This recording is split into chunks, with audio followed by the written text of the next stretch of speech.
Salam hörmətli izləyicilərimiz, bu dəfə tam fərqli bir formatda sizin qarşınızdayıq. Həmişə avtomobilləri incələyirdik, amma bu verilişdə, inşallah bundan sonraki verilişlərdə də avtomobillərdən anlayışı olan insanları dəvət edib onlarla maraqlı söhbət etmək fikrindəyik.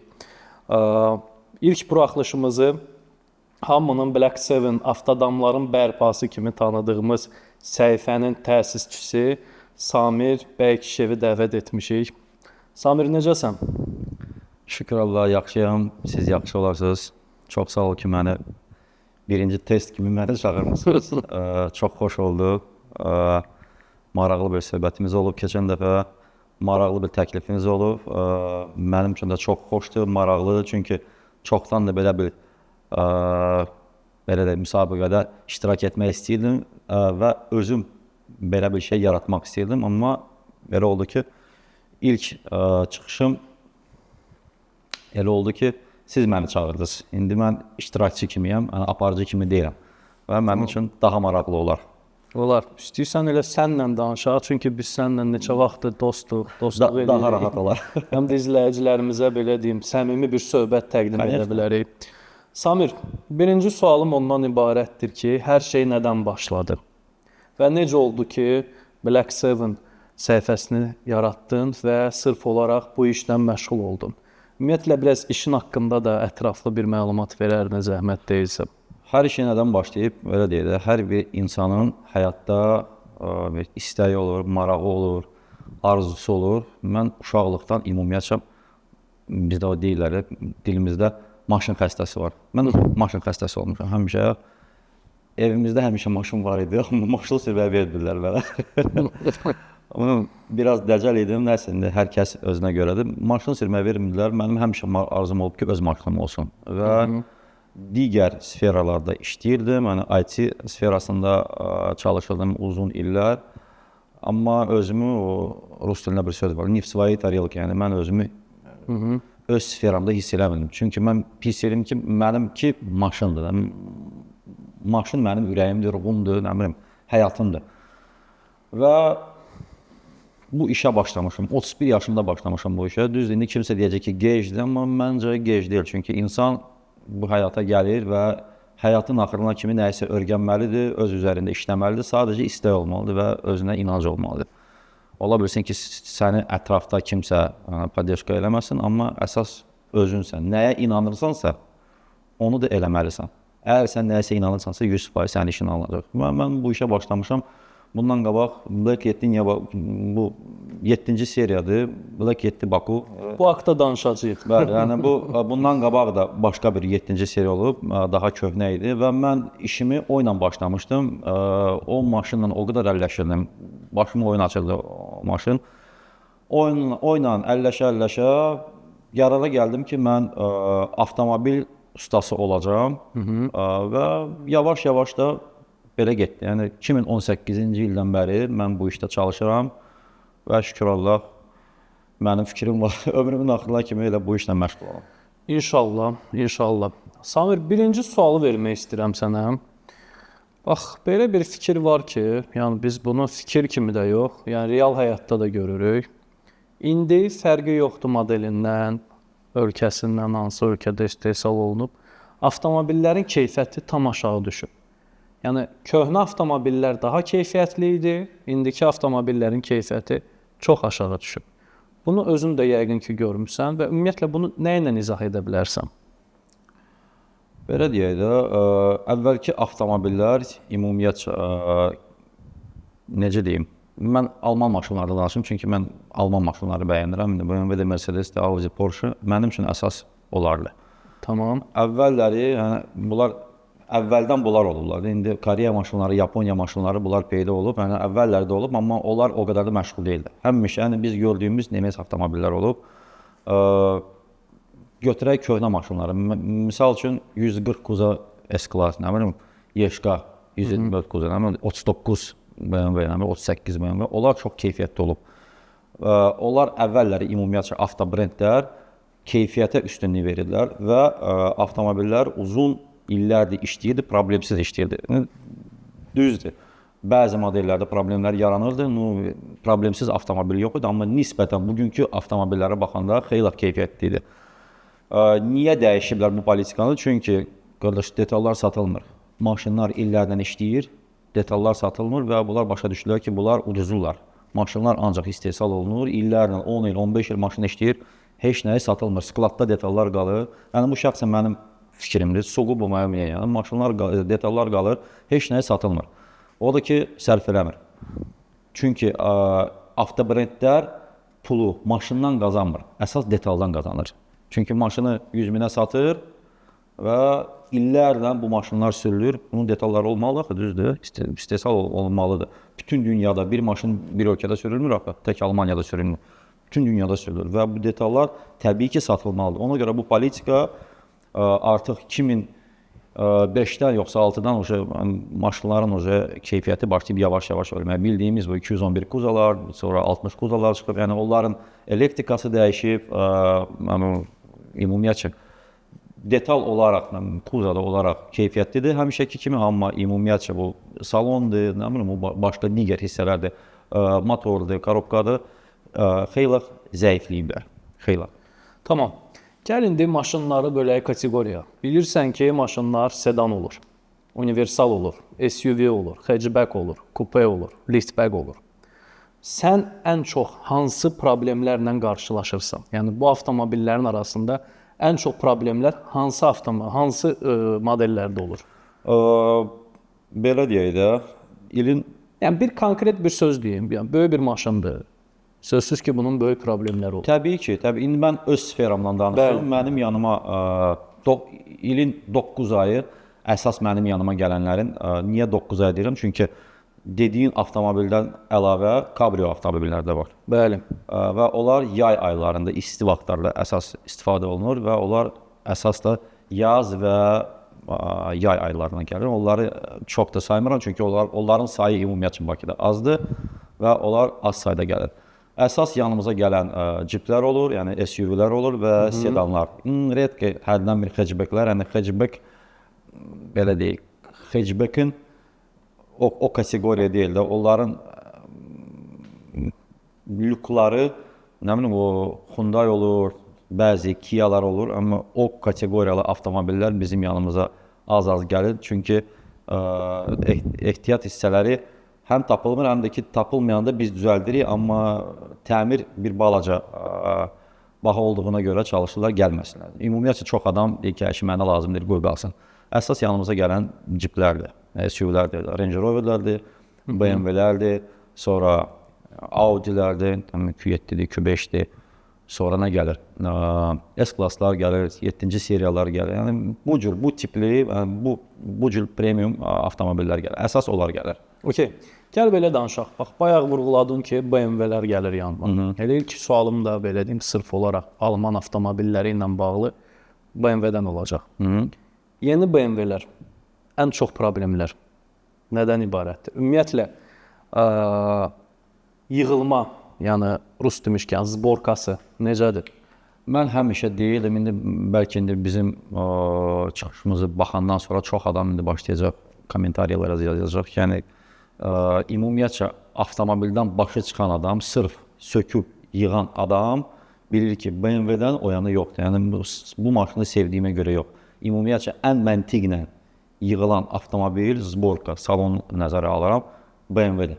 BMW-də sökürsən, qardaş, hər bir xırda bir şeyi açdın, görürsən ki, o da bölünür, o sökülür. Yəni, plom deyil də Mercedes kimi və yaxud Porsche kimi çox gəlizləşdirirlər. BMW çox rahatdır.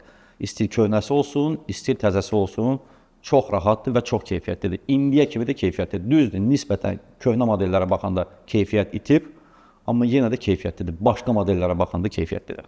C seriyalarla F seriyaları arasında fərq var keyfiyyət baxımından? Bəli, C daha keyfiyyətlidir, F-dən daha keyfiyyətlidir. C-lər daha keyfiyyətlidir.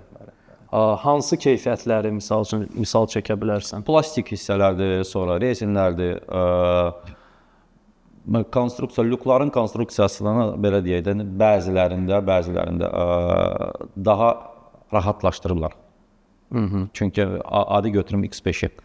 53 quza, 70 quza, sonra F15 quza eyni bazadır. Yəni heç bir dəyişiklik olmayıb. Bəzi detallarında xırdan burada dəyişiklik var, amma əsas option belə götürəndə eyni detallardır başqa. Yəni belə başa düşdüm ki, platforma dəyişilsə də, amma keyfiyyəti demək olar ki, hardasa aşağı-yuxarı eyni saxlayır. Bəli, amma söhbət X5-lərdən gedir. Amma G-lərdə uje tam başqa cürdür. Konstruksiya ümumiyyətcə artıq uje Porsche kimi olub. Porsche-dən götürüb oğrayıblar belə deyildi. Çünki hamı bütün brendlər bir-birinə nəyisə oğrayır. Və biz görürük də indi tutağın bu X5-də bu təzədir. Amma əslində bu təzə deyil. Yəni bu X5-də təzədir. Amma bu konstruksiya çoxdan yaradılıb. Və yaxud bu günləri biz hansı bir Audi-ni sökürük, baxırıq ki, bu Audi-nin təzə variantıdır, amma əslində bu uje çoxdan Mercedes olub. Belə bir şeylərdir. Hörmətli izləyicilərimiz, bu gördüyünüz F02 Kuza gövdə Samirin maşınıdır. Ölkədə bu maşından barmaqla sayılası qədərdir. Çünki individual paketdə gəlib. Samir, bu haqda biraz danışa bilərsənmi? Təbii ki, danışa bilərəm. Bu avtomobili neçə illərdə arzulayırdım. Artıq 2 ildən öncə, artıq da sürəm bu maşını 2 il, 2 ay bu avtomobilin sahibiyəm. Bunu çox arzulayırdım. Əvvəl bundan qabaq 7-ci seriya yenə də olub, amma 4-4 olub. Həmişə arzum olub ki, 12 silindr olsun. 12 silindr belə deyək, başqa leveldir. Yəni o topdur da, bundan o yana olmur. Bundan o yana ancaq Rolls-Royce'dir. O mənim arzumdur. İnşallah arzuma gedib çataram. Bu avtomobildə bu günləri nə varsa, yəni məni tam şəkildə qane eləyir. Mən istədiyim bu idi. Bu ilə özümü çox rahat hiss edirəm. Baxmayaraq ki, böyük avtomobildir, amma mənim üçün belə də iqruşka kimidir. Çünki əlim çox öyrəşib, buna çox alışıb. Və burada olan funksiyalar sürüşü çox rahatlaşdırırlar. Arxa təkərlər dönür sürətlə gedəndə, LED faralardır, qapılarda prisoskalardır, multimedia sistemi. Ümumiyyətlə avtomobilin gedişi təbii ki 6 motordur, bu yaxşıdır getməlidir. Bu fərq yoxdur, sən 200 ilə gedirsən, təzədən qaza basırsan, bu səni aparır da, qatar kimi aparır, bu dayanmır. Torumuzu çox güclüdür, korobkası fikirləşmir, bir anın içində tap, bu gedir. ZF-dir, ZF 8 HP. Individual paket olduğundan hansı opsiyaları vardır? Hansı ki, bəzi BMW-lərdə yoxdur. Onlar haqqında deyə bilərsənmi? Mebeli başqa cürdür, sonra onun Alcantara damı var. Bu Alcantara damın öz rəngi başqa cürdür. Bunun dərisi başqa cürdür. Yəni ya boz olur, ya qara olur. Bunda antratsit. Bunda nə bozdur, bunda nə qaradır. Bunda elə ki, bunun qarası yaşıla çalır. Belə maraqlı, bəli, maraqlı rəngi var. Sonra sükan, təbii ki, o şildik var aşağıda, sükan altında individual yazılır. Yəni bu seçilir ki, bu yalnız individual 7-ci seriyada olur. Başqa bir maşında olmur. Nə 5-ci, nə F10-da, ay nə bilim F30, onlarda olmur. X5-də, Azadda olmur. Yalnız 7-ci seriyada olur. Tamam. Mercedes-lər. Ver sualımı, cavab verin. Okey. Niyə gülürsən? Çünki gülməli deyirəm. Bunu bilir də hamı da. Yəni burada gəl açıq danışaq da. Yəni Mercedes-in son dövrlərdə keyfiyyəti nə qədər aşağı salması haqqında bunu demək olar ki, internet resurslarında, internet platformalarında hər yerdə bundan bağlı kifayət qədər yazıblar, kifayət qədər pozublar, məlumat vardır. İndi sadəcə olaraq səndən öyrənmək istədim. Yeni Mercedes-lər necədir? Keyfiyyəti nə yerdədir? 0 desəm, hamı mənə yumurta atacaq, pomidor atacaq. Belə kirlər danışıram. Mercedes şaxdır zaten. Yox, şax deyil. Bu günlər artıq şax deyil. Yəni bu həqiqətdir. Konkret keyfiyyət itib. Ümumiyyətcə açın, baxın YouTube-u, nə bilim Google-u açın, baxın və baxın. Mercedes bu günləri BMW-yə hər şeyə qoyaq qırağa. Adi bir dənə satışda nə qədər uduzur. Yəni ən qədər fərq var. Bu günləri BMW-lər satılır, Mercedes-lər çox az satılır və bu həqiqətdir. Keyfiyyət, nə deyim, keyfiyyət qardaş bizim yanımıza gəlirlər, sökürük, baxırıq, o deyil. Yəni belə danışaq da, gəl açıq danışaq. Mən sənin səhifəndə də izləyirəm, yəni həmişə görürəm. W223 olsun, W222 olsun, W213 olsun. Nəyə görə belə? Nə problemləri var? Mən deməyim. Kim ki mənim yanıma o maşınları gətirir, təbii ki bu insanlar üzə çıxmır. Amma mən bu insanlarla ünsiyyətdəyim. Mən deyə bilmərəm ki, bütün müştərilərlə ünsiyyətdəyim, amma seçilmiş bir insanlarla mən ünsiyyətdəyim. Çünki onlar özləri də mənimlə ünsiyyətdə olmaq istəyir və mənimlə əlaqə saxlayırlar. Görüşürük, nə bilim, hərdən bir çay içirik. Maraqlı söhbətimiz olur, maraqlı vaxt keçiririk. 222 sürən adam bu günləri noldan alan adam özü deyir ki, o deyil. Mənim elə bir müştərim var ki, artıq müştəri deyil, tanışdır. Bu insanın 5-6 dənə S-klası var. Yəni, onun üçün problem deyil. Onun Range Rover'ı var, onun digər avtomobilləri var. İndi sadalamayım da. Bu insan deyir ki, bu 223 heç nədir. 222 kukla kimidir. Bəli, 222-nin daha, nə bilim, vidi də başqadır, yəni daha samballıdır. 222-də dəyişiklik olub. Çünki 222 gətirib də bu bütün speedometrlə monitoru birləşdirib, estetikası dəyişib. Bu ilə gəlib, ümumiyyətcə bütün avtomobillərdə 7-ci seriyada belə şey olmayıb. Mən bunu necə deyim ki, 7-ci seriya daha gözəldir. Amma S-klasının 222-nin estetikası daha gözəl idi. Açırsan, baxırsan, wow. Sonra Yeşkada gəlib 213-də. Hamı da ondan uğrayıb. O şey dəlşə. 223 quza vapşe nitodur. Yəni, sən oturursan salonda, avtomobili idarə edərkən o deyil. O deyil. Yol tutumu elə deyil. Ümumiyyətcə, qıraqdan da baxanda bilinmir. Çeşkadır, böyük çeşkadır, yoxsa Yeşkadır, bu nə gəlir, o bilinmir. Plasmasları necədir 223-ün? Keyfiyyətsizdir. Tez qırılırmı? Qırılır deyə bilmərəm, mən görmədiyim şey deyə bilmərəm. Qırıldığını görməmişəm, amma cart-curtdur da.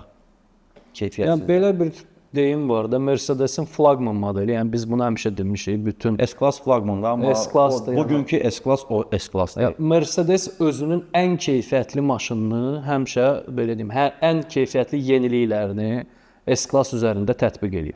Yəni biz görürük ki, sən qeyd etdiyin kimi monitor, yəni speedometrin tam olaraq elektron bu günləri oğrayıblar Tesla'dan, oğrayıb qoyublar. Yəni bu nədir belə? O deyil də. Bu maşına uyğun deyil. Bu midləyət maşına. Ümumiyyətlə dərisi necədir? Yəni kojası, oturacaqların dərisi. O deyil. Sən cins şalvarına otursan, hansısa bir zamok zadı olsa ilişdirildim, sonra xalı cızıq qoyur. Amma keçən dəfə bir dənə S-Class söküldü, 223 0 maşın idi. Yəni heç 1000 kilometr getməmiş maşın idi.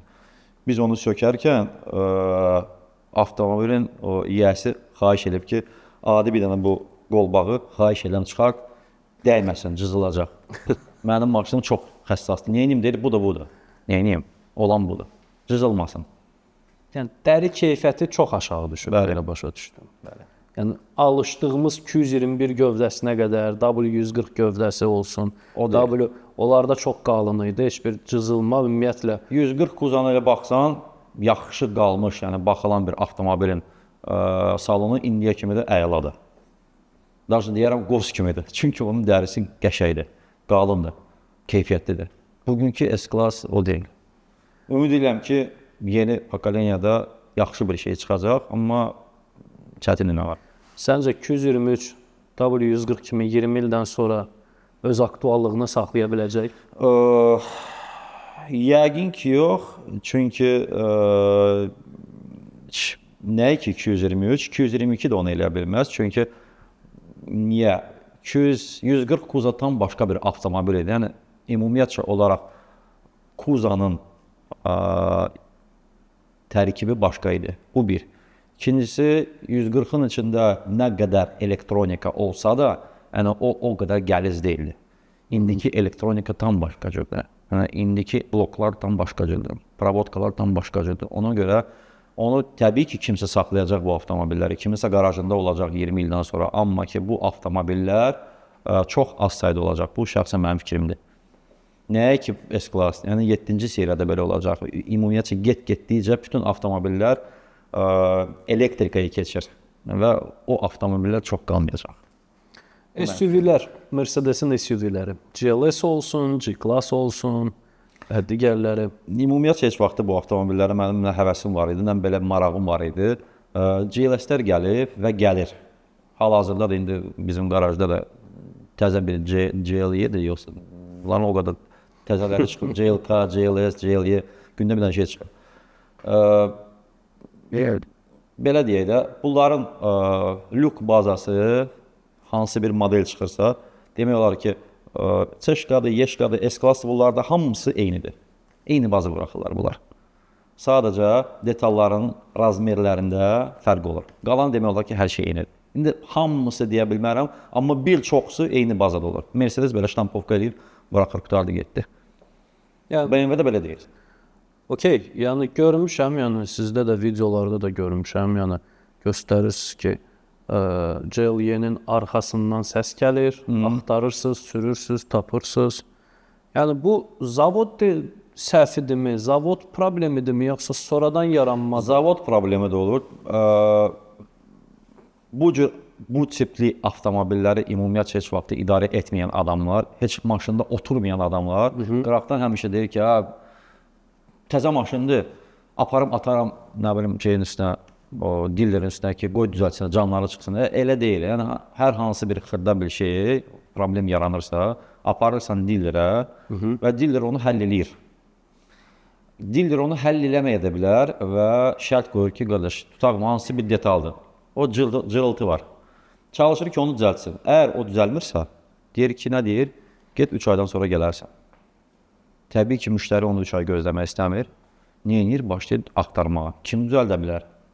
Və kimsə onu həll edir də. Və kimsə həll eləməlidir. Çünki belə qalmayacaq ki, hər bir işdə belədir. İstəyir salon problemi olsun, istəyir, nə bilim, hərdik problemi olsun. Kim 3 ay gözləyər? Gözləyərsən? Yox, mən də gözləmərəm. Yəni vaxt dəyərli bir amildir. Təbii ki, yəni bu, belə deyək də, ən azı avtomobilə 200 min, 300 min pul verən adam gedib o söhbəti eləməz ya, falan şeydir, mən sənə bu qədər pul vermişəm, mən sənin boğum, mənim maşınımı düzəlt ver. Yəni, belə şey olmur. Onu sadəcə heç vaxtı bu cür pulu sahib verməyən adamlar deyə bilər. Yəni, bu acı həqiqətdir. İndi kimisə pisinə gələ bilər bu söz, amma acı həqiqət budur. Şəxsən mən gedib 500 minə maşın alsam, mən gedib indi nə deyim ona? Deyim ki, götür o şurupu dəyiş mənim üçün və yaxud davay bu dəqiqə düzəlt. Yox. Mən gələcəm ki, göstərəcəm ki, filan problem var. Onu həll eləyə bilirsiniz. Desək ki, get 3 aydan sonra gələrsən. Təbii ki, mən 3 ay gözləməyəcəm. Gedib elə bir adam taparam ki, kim ki onu düzəldib, mənə qarantiya verəcək ki, qardaş, mən bunu düzəldirəm, get narahat olma. Əssalam. Məncə problem belə daha rahat həll olunur və tez həll olunur. Bu şəxsi mənim fikrimdir. Məncə izləyicilərimiz də başa düşdü ki, biz nəyə görə Mercedes-in adı gələndə gülməyə götürdü bizi. yəni belə bir problemlərin olandan sonra çox olur və həmişə mif olub ki, BMW rasxoddur qaqa, BMW rasxoddur. Gəl belə eləyək də, bir gün prosta marağa götürə bir də telefonu, duraq bir dənə hansı bir Mercedes-in təmir olan yerdə və BMW təmir olan. Prosta qıraqdan çəkək, gün ərzində sayaq. Neçə dənə Mercedes girib çıxır və neçə dənə BMW girib çıxır. Sayaq, baxaq görək. Və baxaq hansı tipli problemlərlə bu maşınlar gəlir, bu servisə gəlir. Və görək, Mercedes-in detalları nə qədər bahadır. O maşını açırsan, turbazda baxırsan da, eyni ildən olan, tutağım, C30 götürək və 213 quza. 213 quza bahadır. Düzdür qardaş? Təmiz söhbət. Fakt bahadır da. Sadəcə marketinq. Prosta marketinq. Vəssalam. Həm də C seriyalarla W213 gövdəsini, yəni eyni tutmaq biraz keyfiyyət baxımından C30'lar daha keyfiyyətli olur. Bəli, keyfiyyətlidir. Açıq danışaqda mən fikir vermişəm də, İstər bu Amerika bazasından, yəni Amerika bazarından gəlsin, istər bu Almaniya bazarından gəlsin, istər Çin bazarından gəlsin, istərsə də ki Koreya bazarından, yəni fərq yerlə göy qədərdir. Mən fikir vermişəm, mən onu adicə ilə qapısını açarkən hiss eləyirəm ki, yəni burada çox böyük fərq var. Konkret çox böyük. Götürək adi bu komplektasiyaını, bax biz qapılara avtodavod çəkdim, prisoskində kimə necə rahatdır. Soft close, okay, soft close doors. Biz onları pastayanı eləyirik, quraşdırırıq və yaxud təmir eləyirik. Yeşkanı götürək də 1000 yeşkadan birində olar. BMW-də hər ikinci maşında bu var. Hələ mən köhnə maşınlarda danışmıram. 60 quza da bu soft close vardı, 60 quza da. Ümumiyyətcə bu yeşkanın yuxusuna girib çıxmayıb ki, yəni soft close nə olan şeydir. Ancaq köhnə o şeydə var idi. 140 quzada S-klassda. S-klassda da olmalıdır, premium klassda. Yeşkada olmayıb, C-şkada olmayıb. Amma fakt BMW-də bu var. Bu arada aşağı klassda da, indi bu 5-ci seriya, 7-ci seriya deyil. Yenə də bu var axı. Olub da indi də var, indiyə kimi də var. Amma Mercedes-də bu yoxdur. BMW-də bunu tutağın quraşdırmaq o qədər bağa başa gəlmir. İndi belə deyək də bu günləri 50 min, 60 min pul verən adam, maşına verən adam bu günləri gedib 2000 onun üçün, əminəm 2500 manat. İndi baxırsan hansı prizoskada, Kitayski quraşdırırsan və ya Zavodskoy quraşdırırsan. Zavodskoy çox bahadır. İndi çox bahadır. Yenə də məcazi bir sözdür. Adam var 3000-i günə xərcləyir, simişka pulu kimi xərcləyir. Adam da var ki 3000-i bir il oturub bir qəpik yığır. Fakt budur. İndi baxırıq kim necə deyir. Amma bu günləri BMW-də quraşdıran da var, təmir elətdirən də var. BMW-də çoxdur prisoska, Mercedes-də yoxdur. Mercedes-də biz bir dəfə quraşdırmışıq, o elə bir qiymətə gəlib oturub ki, hələm gedib özü hər şeyi alıb gətirib, Almaniyadan özü gətirib, qardaş elə bir qiymət oturub. Soruşuram, deyirəm, neçəyə almısan, demir. Deyirəm, denə, mən səndən pul almıram ki, neçəyə almısan?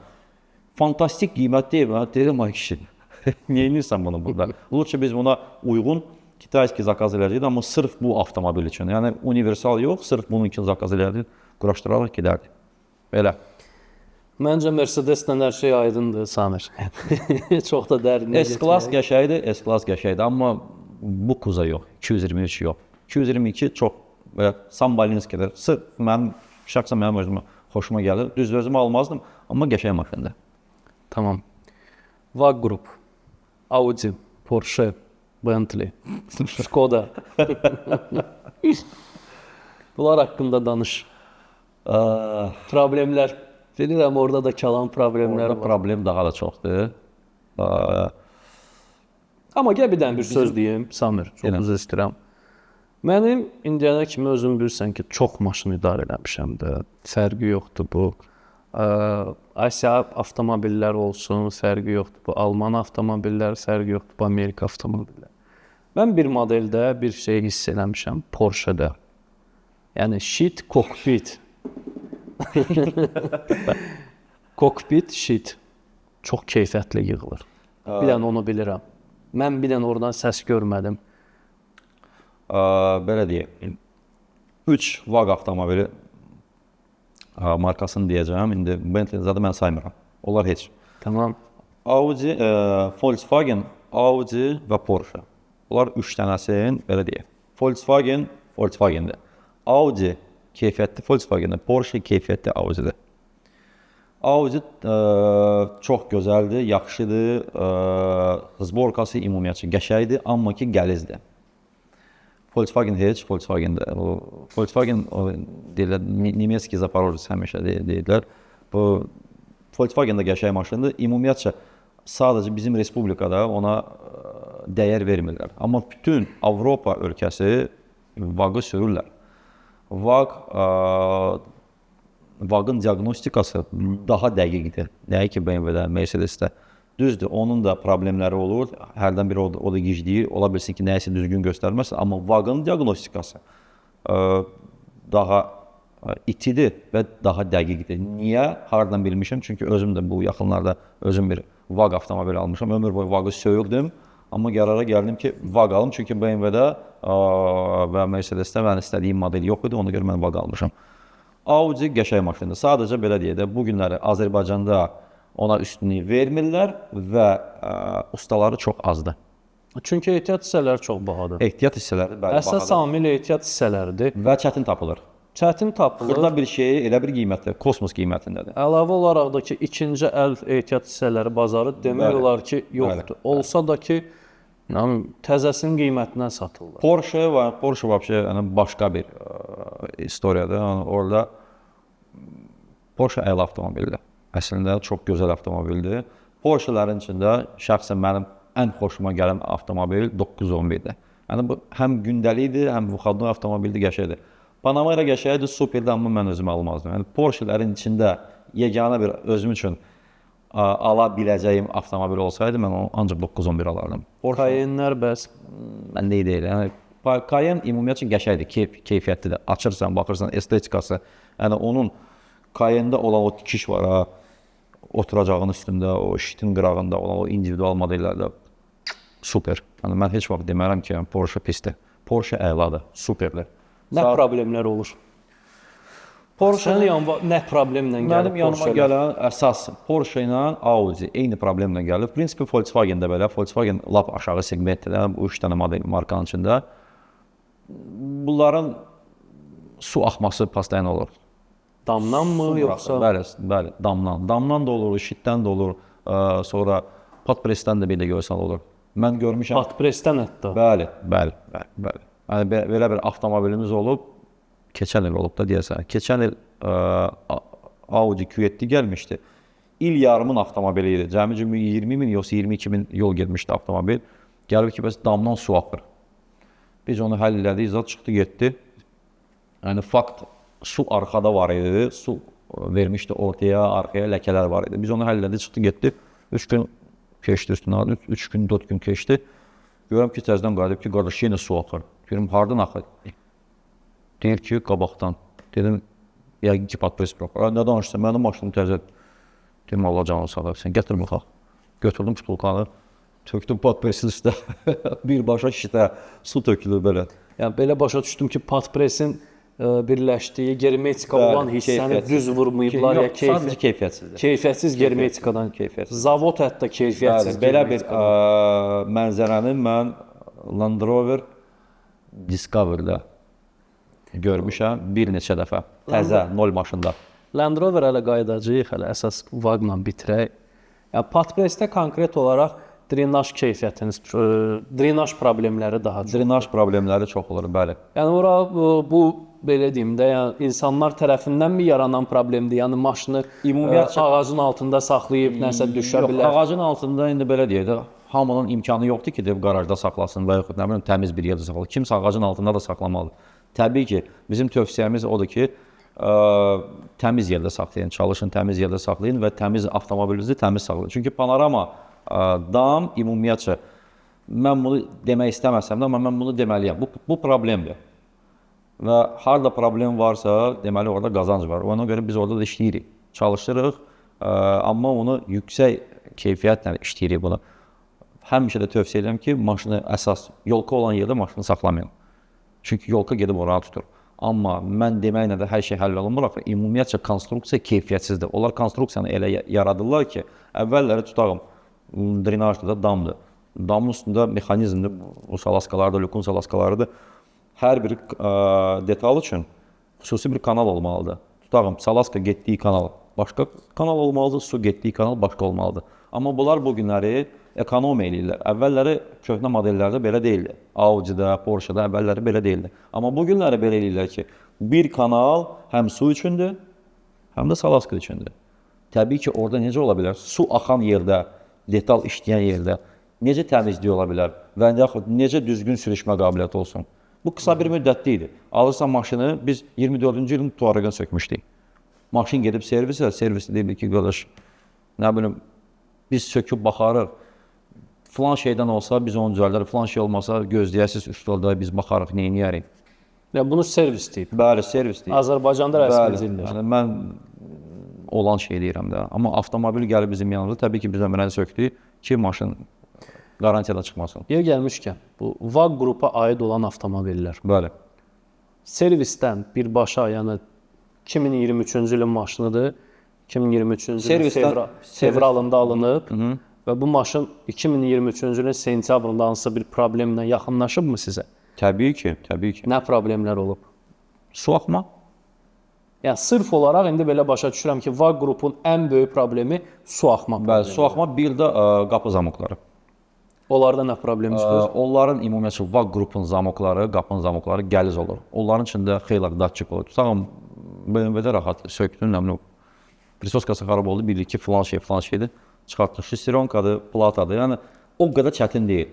VAG-da, VAG-ın bir dənə zamokunu sökürsən, 5 dənə mikriki var, nə bilim, platası var, hansı bir kabeli var. Çox adam, tutağım, premium gəlir, A8 gəlir. Qapını bağlayırsan, qapı çəkmir. Deyir ki, prisos xarabdır. Əslində prisos deyil, başqa bir şeydir. Açırsan, hansı bir datçik xarab olur. Çox gəlizdir və çox bahadır. Servis bu işi görürmü? Yox, servis heç nə. Servis ümumiyyətcə təmirə üstünlük vermir və eləmir çox vaxtı. Filan şey xarabdır, çıxart dəyiş. Ya, Tək okey. VAQ deyil, ümumiyyətlə bütün servislər belə qurulub da. Bilirəm, onu bilirəm. Yəni sadəcə mənə maraqlıdır. Maşın təzə alınıb.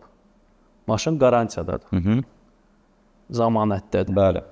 Maşının ruçkası, yəni əl cəftəsi xarab olub. Servis bunu öz öhdəliyinə götürürmü, yoxsa alıcı yenə də gedir dəyişir ya yeni Yox, elə salır? şeyləri götürürlər. Onların borclarıdır. Onları əlbəttə götürürlər. Götürürlər, dəyişirlər. Yəni ehtiyat hissəsi varsa onu eləyirlər. Yoxdursa, stokda yoxdursa, gəlir zakaz eləyək, gözləyin. Adam var gözləyir, deyir ki, mən bu qədər pul vermişəm, davay gətir, mən gözləyəcəm. Adam da var deyir ki, yox, mən kimdə gözləyim? Bir daha ruçkaya görə mən durumu özüm öldürürəm. Geyim tapım da, usta tapım, kimsə düzəltsin də bunu. 200 manat, 300 manat, 100 manat idi, baxır modelə də, baxır problemə. Lüks maşın, Bentley. Bentley-nin belə deyim də, çətini, bizim üçün çətin nədir? Qapının zamokları və prisoskaları çox çətindir onlar da. Elə bir çətin konstruksiya qurublar ki, çox adam yox, mən ümumiyyət eşitməmişəm ki, kimsə onları düzəltsin. Hamı dəyişir. Ya dəyişir, ya dəyişmir. Qoy qalsın cəhənnəmə bir tane işlər. Belə başa düşdüm ki, VAQ qrupda olan demək olar ki, aşağı siniflərdə olan problemlər Bentley-yə də aiddir. Təbii ki. Rolls-Royce'un belə problemi olur. Qaldı ki, Bentley-də olmasın. Bütün avtomobil brendlərində problem olur və bu normal bir şeydir. Problemsiz avtomobil yoxdur. Sadəcə həll olunan problem var, rahat həll olunan və var, çətin həll olunan problem var. Çətinlik nədən ibarətdir? Ya konstruksiya çətindir, ya da ki, detal tapılmır. Ya da ki, ümumiyyətcə həll olunmur. Onun hansı bir model çıxdı, təzə model gəldi. Bilirsən ki, BMW-dən 40 dənədir bundan. Gətirdi Bakıya, tap, ustalar çoxdur. Sökdülər, baxdılar, həll olundu. Gecə tezi, bir həftə, 10 gün tapılır. VAQ gəldi, get filan kəsin yanına, get Məmmədin yanına, get Vəlinin yanına, bir Vəlinin yanına, elə kruqla fırlanırsan, hamı öz boynundan atır o məsuliyyəti. Heç kəs girişmək istəmir. Hamı məsuliyyətdən qorxur. Söhbət ona gedir. Amma VAQ-ın deyim, VAQ-ın ustaları var, yaxşı ustaları var. Yəni hər mövzuda var. Yəni mühərrik olsun, ötürücülər qutusu olsun, armaturşik olsun, elektrik olsun. Öz avtomobilimi gətirərkən cəmi 3 gün sürmüşəm öz avtomobilimi. Respublikaya gətirdim. Maşını Salamat adı ilə almışam. Mən vırıq maşını sürmürəm. Salamat maşını gətirmişəm. 3 gün sürdüm. 3 gündən sonra getdiyim yerdə, Kuldaqanı yoluna getdiyim yerdə dəhlizə qaydandım. Tank maşın atdı neytrala, maşın yandı. Zəng elədim, nə bilim, ora-bura plug-in hibrid yoxdur Azərbaycanda. Mən istədim seçilim, seçildim, indi get seçilmiş problemlə oyna. VAQ nədir, ustası kimdir, nəçidir, bilmirəm, rastlaşmamışam. Hara gedim, necə edim, qalmışam kar, neyiniyim, nətər edeyim. Kimsə nömrə verib, get filan kəsin yanına, getdim filan kəsin yanına, deyib ki, get filan kəsin yanına. Gəldim, axır ki, gəlib çıxdım elə bir adamın qabağına ki, adı Romadır. Yəqin ki, baxacaq, eşidəcək. Roma, deyib, krasavçıq, number one. Roma mənim işimi həll edib. Yəni, düz 2 ay, 5 gün maşın servisdə qalıb. Və Roma mənim üçün həll olunmayan problemi həll edib mənim üçün. Ona görə mən Romaya böyük bir təşəkkürümü bildirmək istəyirəm. Romadan yenə də təkrarlanım, həll olunmayan problemi xahiş edim ki, Roma o problemi tap. Çünki bütün dünya ilə demək olar ki, biz əlaqə saxlamışıq. Amerikadır, Aziyadır, Kanadadır, Rusiyadır, Ukraynadır. Biz hər yerdən söhbət elədik, yazışdıq ustalarla və heç kəs konkret problemin həllini bilmirdi. Hamı deyirdi ki, ümumiyyətcə, zavod belə deyir ki, qardaş, korobka dəyişilməlidir. Korobkanın bütün ehtiyat hissələri satılırsa bir şaybiyə, şuruplara kimi. Hardadır mən korobkanı dəyişim? Zavod deyir ki, dəyişilməlidir. Marketing. O onu tapdı. 2 ay, 5 gündən sonra o problem həll olundu. Problem nədə idi? Xırda balaca bir şaybada. Şaybada belə mikroskopik çatlar əmələ gəlib, ebanit şaybadır. Və ona görə təzyiqi yığa bilmirdi nasos. Mən təzə beyin gətirmişəm, üstündə olan beyni yandırıb, bu şayba təzə beyin gətirmişəm, qoymuşam, yenə maşın işləmə, dəli olmuşum ki, bu necə olur da? Bütün Respublikada milyonla Audi var, hamı sürür, hamı şeylənir, sürə bilmirəm, o necə olur? Axırda düzəldi, xırda bir şeyə görə. Hansı marka idi və elin bir dənə deyə bilərsən? Audi A3 e-tron 2016. 2000'lik. Bəli, bu günləri gündəlik avtomobil budur mənim üçün. Yəni gündəlik onu sürürəm. Tamam. Hörmətli izləyicilərimiz, belə bir deyim var da, yəni yolda Range Rover gördünüzsə, bil ki, ustaya gedir.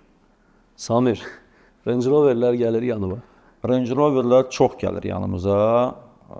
Range Rover bomba kimi maşındır. Range Rover sürürsənsə, cibində pulun olmalıdır. Vəssalam. Yəni burada artıq söhbət eləmək lazım deyil. Sadəcə kim ki onu alıb sürə bilmirsə, deyinir. Land Cruiser sürən adam, mən bilim 570 Lexus yaxşı maşındır. Heç kəs demir ki, Land Cruiser pisdir və yaxud o sadəcə emosiyasız maşındır. Var emosiyalı maşın, var emosiyasız maşın. Sən Range Rover alırsansa, sən fikirləşməməlisən ki, ay bunun təkəri bahadır, ay bunun nakladkası bahadır, ay nə bilim yağı bahadır. Sən bunu almısansa, deməli sən məntiqlə fikirləşirsən ki, mən bunun bütün öhdəliyini öz boynuma götürürəm. Vəssalam. Range Rover, значит, деньги, bırak, söz. Range Rover sürən oğlan pul olmalıdır. Yoxsa deməli dilənçidir, o maşını sürməməlidir. O ona layiq deyil. Söz, qutardı getdi. Başqa söhbət eləməyə ehtiyac yoxdur. Range Rover şah maşındır, əladır. Range Roverlər bugün Bakıda nə qədərdir? Dubaydan çoxdur bu günləri, qardaş. Mənim bibi oğlum Dubayda qalır, gəlir Bakıya gəlir, tətilə gəlir, deyir ki, qardaş, sizdə olan Range Roverlər bu nə qədər, hara baxırsan Range Roverlər. Amma onların 50%-i ona layiqdir, 50% insan layiq deyil. Nə problemlər gəlir? Dam problemi gəlir, prisoskalar problemi olur, zamok bagajlarında problem olur, bir də səs. Səs yaralar maşında. Bu normal bir şeydir. Yəni bu söhbət axırıncı Range Rover'dan getmir. Bütün respublika doludur da. İndi 16-cı ilin, 18-ci il, 21-ci ilə kimi bir kuza çıxıb da 14-dən başlayaraq, 14-dən yoxsa 13-dən başlayaraq? 13-dən. 13-dən başlayaraq 21-ə kimi eyni kuza çıxıb da. 19-da yoxsa 20-də restyling olmuşdu. Amma belə baxaraq kuza eyni kuzadır. İndi bəzi şeylər dəyişikliklər olub salonda və çöl hissəsində. 10 ilin maşında problem olmalıdır da. Dünən çıxmayıb ki salondan. Normal bir şeydir. Səs də gələcək, neyəcək? Okey, yeni Range Rover gəlinmi? Yox. 2023 kimi. Bir dəfə olub, qapısında problem var idi. O da ki, o problem öz-özünə yaranmayıb. Sadəcə qırıblar, Sılşahin uşaq qırıb. Qapının pərdəsini qırmışdı. Qapının, arxa qapının pərdəsi olmuşdu. Bəli. Yəni belə hələ ki problem olmayıb. Yəni heç bir şey Heç bir problem olmayıb. Günah o avtomobili sürənlərdədir. Gedirlər, ucuz yağ tökürlər maşına, nə bilim, ucuz təkər qoyurlar, ucuz o maşın bazarına gəlib padnoşka yığırlar, geydirmə. Qapını açırsan, padnoşkaya qoysan ayağı, belə səs gəlir. Bu nə Range Rover'dir? Hamı çalışır ki, nəyisə ucuz elətdirsən. Nə qədər ki ucuzlaşdırırsan, o qədər də maşın düşür. Tamam. Samir, 10 il bundan qabaq, 12-13 il bundan qabağa qayıtsaq, Azərbaycan bazarında, avtomobil bazarında Koreya markaları, yəni Cənubi Koreya markaları demək olar ki, dominantlıq edirdi. Yəni bura aiddir Hyundai, Kia, iki marka. Mən deməzdim ki, 10 il, 12 il bundan qabaq, daha çox. 2008-də, nə bilim, 2007-də bu Santa Fe'lər çıxmışdı. Onlar tamam. çox populyar yəni oldu. mən statistikaya görə deyirəm. Kantlı sanatı, hamının dilində kantlı sanat, qaqa kantlı sanat üzrə. Okay. Zor oğlandı. Yəni mən statistikaya görə deyirəm, ölkədə ən çox 2011-ci ildə Hyundai Sonata satılıb. Yəni Bəli. bir il ərzində təxmini 8000 və üzərində, yəni ölkədə olan rekorddan söhbət gedir və yeni avtomobildən söhbət gedir. Yəni 2011-ci ildə 8000 avtomobil satmaq indiki dövr üçün çox böyük rəqəmlərdir. İndi heç ümumi götürəndə, yəni ona görə mən 12 il, 13 il dominantlıq edirdim deyirəm, ona gətirirəm. Problemləri bilirəm yanıma gəlir. Bəli, ümumiyyətlə Koreya avtomobilləri çox gəlir. Əsas Kia Sorento, Hyundai Santa Fe, Sonata, Optima, Cadenza, əsas bunlardan. Ən çox Sorento və Santa Fe. Əsas problem onlarda olur. Ümumiyyətlə də təzə modellərdə problem olur. Onların panorama sistemi çox keyfiyyətsizdir. Ümumiyyətlə Koreya avtomobillərin lük hissəsi heç vaxt keyfiyyətli olmayıb. İstir köhnə model olsun, istir təzə model olsun. Çox keyfiyyətsizdir. Yəni sırf olaraq konstruksiya keyfiyyətsizdir. Konstruksiya məntiq olaraq keyfiyyətsizdir. Yəni, necə gəldi düzəldirlər? 3 pokoleniya Kia Sorento eyni bazadır. Eyni bazadır. Güya ki nəsə dəyişiklik edilmir, əslində dəyişiklik eləmir. Hətta motorları da eynidir. Motorlar yox, motorlar eyni deyil. Çünki bəzilərində indi pərdə sistemi var, dəyişir, başqa cür olur. Amma yox, motorlar eyni deyil. Motorlar başqa. Bu da marketinqdir. Hyundai-da NF gövdəsi, NF kozası, yəni Katlı Sonatadan tutmuş, LF, yəni Celifin Sonataya kimi, sonra ondan sonra gələn Sonataya kimi. Demək olar ki, 2 mühərrikdən istifadə etdilər də, Dodge mühərrikləri idi. 2-2-4 mühərrik. Daha sonra növbəti modeldə artıq 2-5-ə keçirtdilər. Yəni belə biraz dəyişdilər. Amma belə götürəndə ümumi platformanda da eyni saxlayırlar. Sadəcə olaraq dizayn dəyişilir və 1-2 yeniliklər gətirirlər. Koreya avtomobillərə ümumiyyətcə mən ciddi baxmıram. Niyə? Çünki bu avtomobillər istəyir onun Koreyanın premium segmenti olsun, ümumiyyətcə yenə də gündəlik avtomobillərdir. O Koreya avtomobilində tutağım C-klass yoxdur, Y-klass yoxdur. Onlarda D-klass var, B-klass var. Yəni bunlar aşağı segmentdə olan avtomobillər. Yenə deyirəm, onların premium modeli də yenə də premium deyil. Premium onların içindədir, amma ümumiyyətcə marka bazarında belə götürək, BMW-də, Mercedes-də o deyil də. Koreyada, Yaponiyada o deyil. Yəni, biz hamımız da bunu bilirik. Bu sadəcə gündəlik bir avtomobildir. Adam var, Alman avtomobili seçir özü üçün gündəliyə, adam da var Koreya. Deyir ki, mən Elantra sürüm, dağılmır da qardaş. Bunu qane eləyir, bunun yolla gedirsən, taxta kimidir də bu. Elantra'da Sonata fakt budur da. Amma bugünkü Sonatalar belə deyim, onu da qeyd etməliyəm ki, bugünkü Sonatalar xeyli yumuşalır. Xeyli yumuşalır, xeyli. Mən sürmüşəm, 4-5 model sürmüşəm, 4-5 maşın sürmüşəm, çox yumuşaqdır. Yəni əvvəlkinə baxanda çox yumuşaqdır. 2020-ci ilə kimi şeydir, kakao, taxta kimi olub, amma indikilər yaxşıdır. Əslində ancaq belə bir deyim. Kiyanı sürməmişəm, amma Hyundai sürmüşəm, yumuşaqdır. Üstünlük veriblər. Samir, təşəkkür edirəm, maraqlı danışırsan. Gəl real həyatdan danışaq, yəni indiki dövrdən. Azərbaycan avtomobil sevərlər 2 hissəyə bölünür. Bir Çin markasını sevənlər, bir də Çin markasından zəhləsi gedənlər. Yəni bu realdır. Biz bunu sosial şəbəkələrdə də görürük. Sən dedin demədən olsa da belədir. Hə, yəni faktiki. Çin maşınları haqqında danışaq. Danışaq da. Nə deyirsən mən də deyim. Sən mənə konkret sual ver gedən ki, nə eşitmək istəyirsən məndən? Keyfiyyət. Keyfiyyət? Yoxdur keyfiyyət. O təbii bir şeydir, normal bir şeydir ki, keyfiyyət yoxdur. İndi mən lap super ekspert deyirəm. Mən durub indi dəmirin qalınlığını ölçüm, yoxsa hansı bir səsin desibelini ölçüm. Mən onu deyə bilmərəm. Yox, onlar bizə lazım deyil. Misal üçün, sən açırsan, sən sökürsən, sənin yanında problemlərlə gəlirlər. Mən görmüşəm. Hamısı narazı bir şeylərdir. Yəni, yanımıza gələn hamısı narazı bir şeylər olub. Çox avtomobil gəlib yanımıza, Çin avtomobilləri.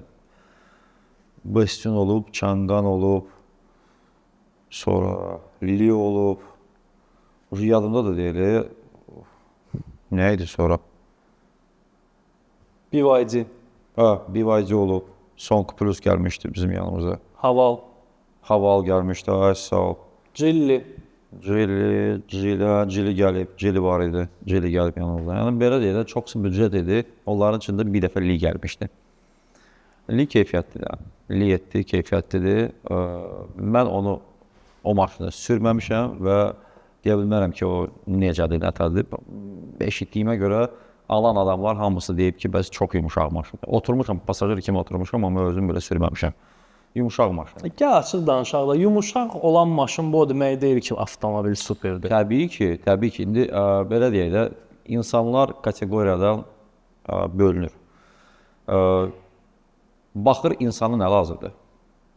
Təbii ki, 93-cü ilin çeşkasını sürən adam, indi mən heç kəsi pisləmirəm, heç kəsi aşağılamaq istəmirəm.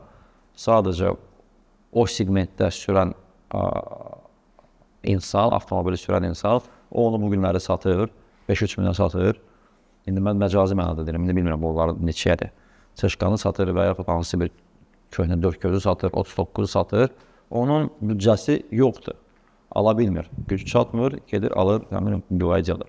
Ha, o bildiyimiz Destroyer'dir, sonra nə var o Gimplastdır, olardı. Sonra o A05'dir, Çanqanı. Bütün Bakı yol gedirsə ancaq bu ağ maşınlar gedir. Amma elə ki bütün ölkə elə ki taksiyə dönüb də. Hamı onu alır. Niyə? Çünki o ucuzdur. Hamının psixologiyasında var ki, Qaqazato təzə maşın almışam. Bir çox adam bu pozisiyanı tutub və hamı deyir ki, təzə maşın sürümdə mən gedib 15-20 ilin, nə bilim, 10 ilin maşına pul verməkdənsə gedim bunu alım. O maşını alıram, onun problemi olmur. Təzəni alıram, bunu olmur. Tamam. Amma belə deyək də, hər şeyin reallığı var. Sən 10 ilin Alman maşınına bax, indi Kitay qoyuram bura, 10 ilin Yapon maşınına bax. Qaydaq o Camry'yə, qaydaq o Elantra'ya, qaydaq o Sonata'ya. Prosta 2 dənə maşını qoyaq, yan-bayan baxaq görək. Hansı şaq qalır? Hansı keyfiyyətli qalır? Hansı salamat qalır? Hansı dəmir keyfiyyətlidir? Yəni, mən Çin maşınından ümumiyyətcə danışmıram. Reallıq budur da. Kimsə bu günləri deyə bilər ki, mən Kitay maşını alıram, hər şey var. Amma bir çox adam mənim fikrim odur ki, yəni, aldanır da bunun estetikasını aldanır. Hər yer monitor deyilir. Bir maşın verilməməlidir. Maşının o maşın salonu olmalıdır məncə. Oturursan, spidometr olmalı, hamısı elektrondur bu günlər. Knopkanı basırsan, monitor belə fırlanır. Bu texnologiyadır, amma bu mənasız texnologiyadır. Bu avtomobildə bu əsas diqqəti yayındırır, mən deyim. Nəyə ki, diqqəti çəkir yolda. Spidometri görsən ki, strelkası var da bunun da. Bilsən ki, müəyyən sürəti kimi gedirsən. Bunu basırsan, şeylər gəlir, rəqəmlər gəlir. Hara kimi gələcək? Neyəcəksən? Mən bunu həmişə demişəm. Böyük iPhone-dur, deyil ki, böyük iPhone-un içində oturmursan. Biz bunu demişik, yəni biz bunu icmallarda da demişik ki, yəni sifirbilatın verdiyi effekt elektron heç vaxt verməz. Verməz, yox, təbii ki. Yəni burada açıq danışaq, maşın sürürsən, sifirbilat spidometri görürsən, bilirsən ki, hardasa sənin stopun vardır. Amma gəl açıq danışaq, elektrondur, 140, 160, 170 heç bir şey göstərmir sənə. Yəni, sən sadəcə rəqəmləri görsən, bilsən ki, gedir. Nədə basırsan, gedir. Söhbət tək o ilə də bitmir. Bu Çin avtomobili ümumiyyətcə, bunun premium segmentləri var, Zeekr var, Lida gedir onun, Lida premium segment sayılır. Sonra Denza var, sonra Aita var. Honsi var. Honki var, bəli, Honsi hərəsi bir ad deyil də. Pis deyil, amma yenə də baxır sənə nə lazımdır avtomobildə. Mənə misal üçün keyfiyyəti necədir? Lisyan gəlib yanıma. Düzdür qardaş. Bir dəfə gəlib oradakı belə baxmısanmı özün belə görmüsən, əl vurmusan, bilirəm sən usta gözü deyilən bir şey var. Digər Çin avtomobillərə baxanda Lisyan keyfiyyətlidir. Lisyan keyfiyyətlidir. Yəni sırf yığılması ilə, zborkası ilə. Bəli, amma ümumi şəkildə deyim ki, sürüş tərzi, yəni mən bugünkü günə kimi hələ ki bu sözü deyirəm, yəni mən hiss elədiyim şey deyirəm də, paylaşıram. Çin avtomobili idarə olunmur. Yəni sadəcə sürürsən də, sən onu iti sürmək istəsən, hansı bir palajeniya olsa, ekstra nəsə bir şey olsa, sən onu normal şəkildə sürə bilməsən. Sən gedəsən, badımcalığa girəsən o maşına, çünki onda o yoxdur. İstəyir premium model olsun, istəyir adi bir ucuz bir model. Yol tutumu yox. Yol tutumu yoxdur. Vestun nə ilə bağlı gəlmişdi bəs? Bizim işimiz nədir? Bizim işimiz panoramadır. Ya təzə maşın daxı bu. Olsun da, nə fərqi var? Təzə, köhnə. Yox, fərqi var axı Alman qardaş. maşını gəlirsə, indi Kitay maşını Tibol gəlir. Alman maşını gəl açıq danışaq. Defektlə gəlir. Alman maşını indi defekt ola bilər, 100 maşından birində ola bilər. Amma indi Çin maşını mən təzə pul verib Çin maşını almışam. Qardaş, sən neçə alırsan Çin maşını? Və sən eyni segmentdə götürək, tutağım, hansı bir Audi'nin, hansı bir aşağı klası A5 götürək, Q5 götürək tutağımda və ona uyğun nədir? Q05 bu Çanqandır, Q05'dir. Onun razmerində uyğun deyirəm də, iki dənə eyni.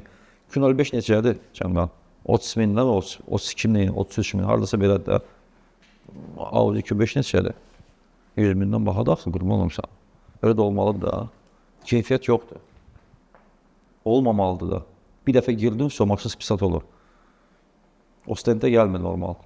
İndi kimsə deyəcək ki, sən bilmirsən, qəşəy ustalar var. Qəşəy ustalarla deyil, gəlmirsən. Yox, biz onu həmişə demişik, fərqi yoxdur. Bu Alman maşını olsun. Sən onun üstünə nə qədər əlləşsən də gəlmir. Çin maşını olsun. Heç bir usta maşını zavod istehsalı kimi yerini oxuza Fuzanın bilməz. geometriyası itir qardaş. Aerodinamika itir. Gedir. Zibilə dönür. Ona görə məncə yox. Yaxşı, ümumiyyətlə belə necə baxırsan Çin maşınlarına? Sənin şəxsi fikrin maraqlı. Mən baxmıram ümumiyyətlə. Heç bəyənmirsən. Yəni Lisyan da olsa belə deyim də, yəni premium Mən marka Range da Rover olsa. alaram özümə. İşlənmiş Range Rover alaram. X5 alaram özümə, Lexan almaram.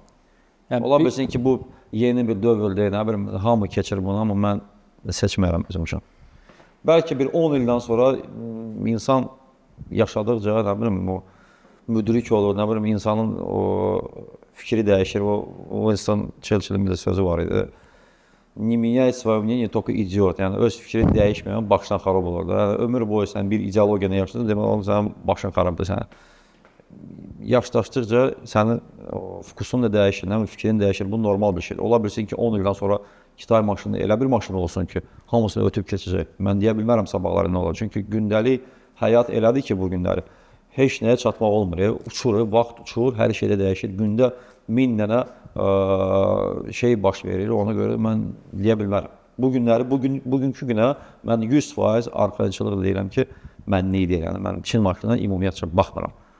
O kinoda deyir, o великий уравнитель. Ты для меня как воздух, говорит. Я тебя, говорит, не вижу, не слышу. Mən sənə baxmıram da. Bu belədir. Yaxşı. Çin maşınları haqqında başa düşdük. Sən belə bir sual. Ölkədə bilirsən də kifayət qədər rəsmi dillər var. Var ha. Yəni bu həm Yapon maşını olsun, həm Amerika brendləri olsun, həm Çin brendləri olsun. Sənə müraciət ediblərmi heç? Misal üçün, gəl filan maşında bir defekt var, onu düzəltmək lazımdır. Yox, elə şey olub, yox. Müştərilər mənə müraciət ediblər təzə maşınlara, amma belə yox, yalan deyir. Misal üçün, təzə aldığın maşının heç probegi, yəni yürüyüşü 3000 deyil, amma hansısa bir problemlə gətirib 200 kilometr probeglə gələn olub, nə bilim, 100 kilometr problem. hansı maşın olub? BMW olub, Mercedes olub. BMW hətta. Xırda bir şey. Xırda bir şey. Yəni o problem deyil. Sadəcə kiminsə səhvin ucbatından və yaxud düzgün istifadə etməmək və yaxud nəyisə diqqət verməmək belə bir xırda bir nəsə olurdu. Amma deyim ki, qlobal belə problemlə mənim yanıma gəlməyiblər. Gəliblər, yenə də o 1000 maşından biri olur. Çünki mən bu qədər avtomobil gəlir yanımıza, hər şey yadda saxlaya bilmərəm. Yadıma düşdüyü şey deyirəm. Başa düşdüm sən. Samir, qışda plasmas soyuyur, avtomobillərdə səs çox olur. Yayda plasmas şişir, səs itir. Səhvim var. Tərsi nədir? Ola bilər indi mən indi. Tərsi nədir? Tərsi nədir?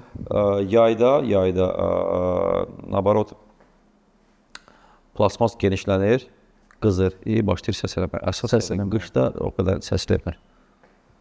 Yəni, bu bütün maşınlara aiddirmi? Olanda olur da, olanda olur. Baxır avtomobilin saxlamağına baxır da, baxır maşın, qaraj maşını başqa cür olur. Qaraj şəraitində saxlanılan maşın həmişə uzun ömürlü və keyfiyyətli olur. Və onun hər bir üstündə olan detalı rezinə kimi öz zavod şəklində qalır. Nə genişləmə verir, nə deformasiya verir, nə bilim, nə yığılır, olmur. Olur lap belə mikron şəkildə. Çöldə günün altında bütün gün duran maşın təbii ki, o normal bir şeydir, problem olmalıdır.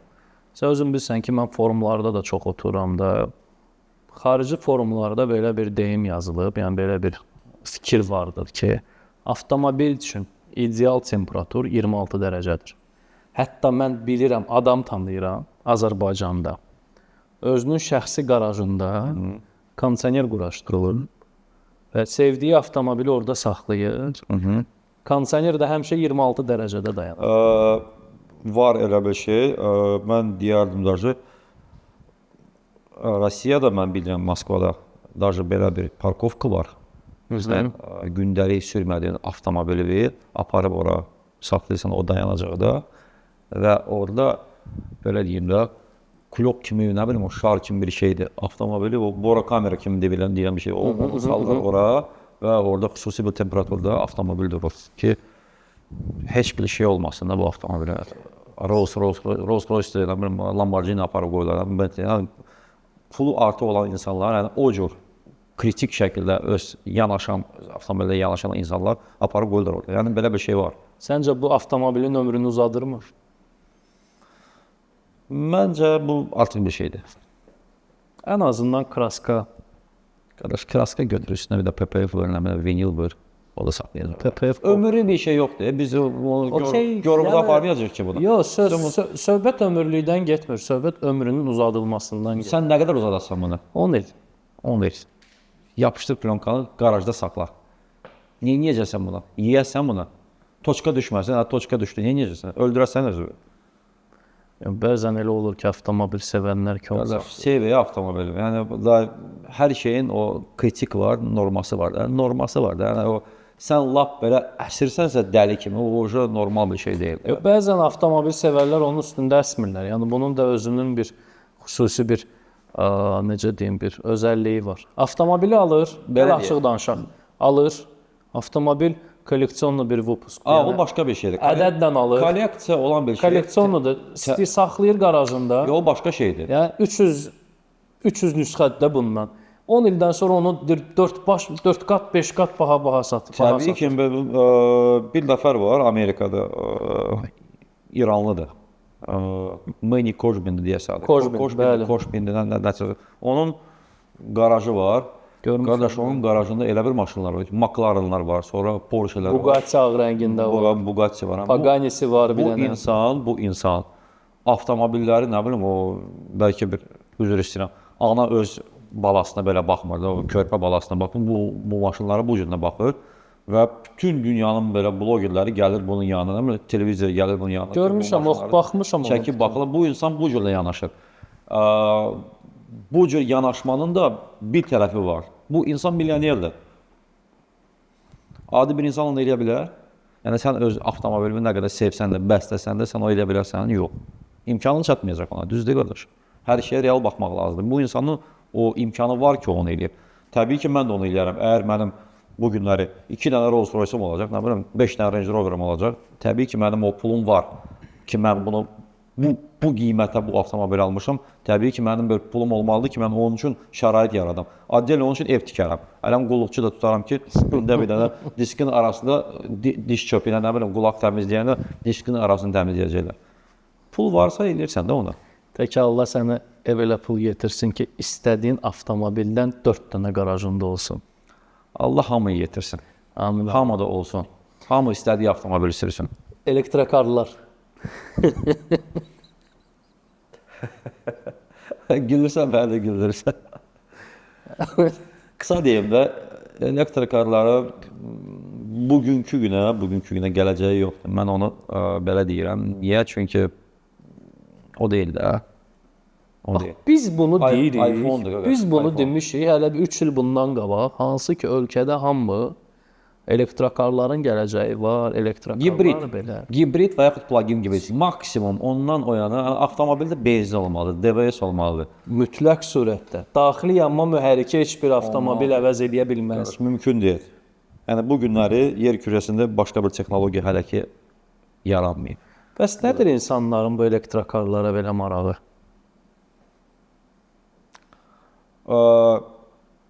Kütlə söhbəti var. Hamı alır, mən də alım da. Yeni texnologiya çıxıb, buna keçmək lazımdır, keçin. Hətta 3 il bundan qabaq nə uzağa gedək? Bu günləri aç və YouTube-un səhifəsini də göstərə bilərəm ki, statistika göstərə bilərəm. 3 il bundan qabaq 4 dənə brend, Audi, Mercedes, BMW və Porsche. Bunların 4 brendi deməli deyiblər ki, öz boğazlarını başlayıb cırmağa ki, 2030-cu ildə kimi bütün 4 dənə brend keçməlidir, sırf elektrikə keçməlidir. Yəni DVS olmamalıdır. Bir dənə BMW demişdi ki, yaxşı, buralarda olub, mən sizin üçün elektrikar buraxacam, amma DVS də buraxacam. Bugünkü gündə, 2025-ci ildə, yayda, iyun ayında Audi, Porsche və Mercedes yenidən qərara gəlirlər ki, daxili yanma mühərrik istifadəsi uzadılsın. Və yenidən V8 xahiş ediblər ekoloqlardan ki, onlara möhlət versinlər. Yəni bu mövzu haqqında biraz indi biz saatlarla Satış yoxdur qardaş, satış yoxdur. Alan da yoxdur. Praktik deyil. EQC-dən xəbərim var da nə qədər Bilirəm. problemləri çıxdı. Yəni özləri boyunlarını aldılar ki, bu bizim ən çox pul xərclədiyimiz maşın idi və çoxlu problemlər. Hamı istiriyi yaşayıb ki, bu Tesla çıxıb ortalığa. Tesla'dır qardaş. Elon Musk marketinqdir, bu dünya marketinqdir. Bu pul qazanır ona.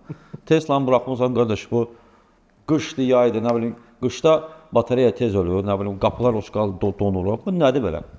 Məncə bu mənasızdır. Nenujная вещь. Sürmüsən də elektrokar. Sürmüşəm, конечно sürmüşəm. Çox elektrokar sürmüşəm. Həzzi var. Yox. Yoxdur, emosiya yox. Mən şəxsən heç bir emosiya Bastım, getdim. Zikrda sürmüşəm, yəni Tesla'da sürmüşəm. Yəni Teslanı ölkədə 2014-cü, 2013-cü illərdə sürənlərdən biri olmuşuq da, ilklərdən biri olmuş. Ondan başqa Ioniq'i də sürmüşəm. Mən orada heç bir hiss yoxdur.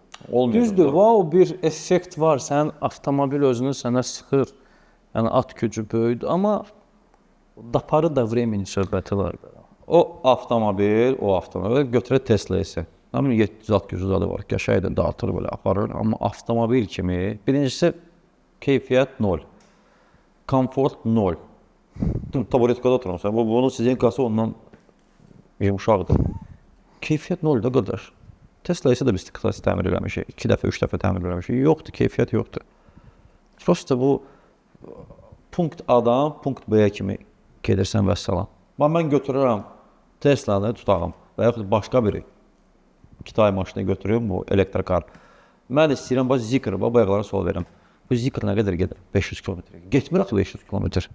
Mən 500 km Krisa kimi sürürüm, 70-lə, 80-lə rayona gedirəm. Elə maşın sürürlər. Sən çıxırsan platni yola. Hamımız bilirik də neçə nə sürürük. Qardaşım, mən o Qubaya gelib çata bilməyəcəm. Gəncədən danışmıram, mən həmin Qubadan danışıram. Qısa, ən yaxın məsafə Qubadır, bir də Şamaxıdır.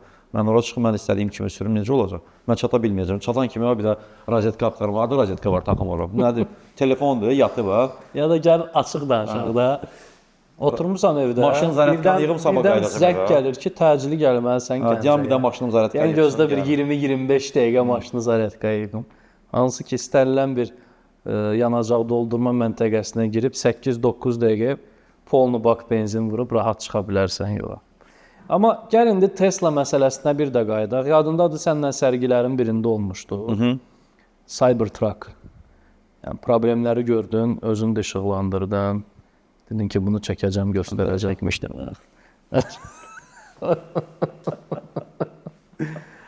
Yəni həqiqətənmi, yəni təkcə yəni Tesla'nın Cybertruck yox, Model S olsun, digər modelləri olsun.